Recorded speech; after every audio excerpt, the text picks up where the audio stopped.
در ناحیه وسیع در جماعت شهرک هولبوگ این محله نوبنیاد با نام پایتخت جمهوری تاجیکستان دوشنبه نامگذاری کرده شده با دستگیری نفران سخاوتپیشه و جلب ساکنان آباد کرده می شود. ساکنان این محله از روزهای آفتابی فصل سرما استفاده کرده طریق حشر همه روزه در محله گوشه را آباد می سازند. ساکنان محله دوشنبه جماعت شهرک هولبوگ برای در سطح بلند جشن گرفتن 30 سالگی استقلالیت دولتی جمهوری تاجیکستان مقصد دارند که جویبار شفت راه مرکزی را ساخته سپس راه را سنگفرش نمایند. در این کار از تکنیک‌های وزنین استفاده نموده در سنگفرش نمودن راه طریق کارهای دستی ساکنان سهم می‌گذارند. تا این مدت در این محله با دستگیری ساکنان طریق حشر کارهای زیادی به انجام رسانیده شدند. در محله ما که محله نوبنیاد می باشد کوچه به نام دوشنبه معرفی شده است 200 خواجگی و 760 نفر اهالی زندگی می کند. ما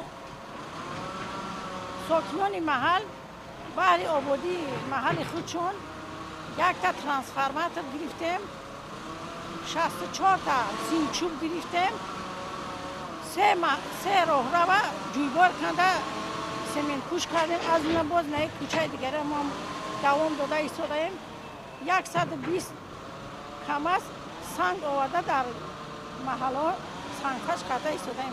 ما آن رسول سپارشه که اساسگزار صلح و وحدت پیشوای ملت محترم جناب عالی ما پیروی نموده بهر آبادی وطن خود سهم خود را گذاشته ایستادیم. روزهای آفتابی فصل زمستان را همچنین کارمندان خواجگی فری کمونالی ثمراناک استفاده نموده در شهرهای دوشنبه کلاب مشغول کارهای آبادانی و کبودزیارکنی میباشند.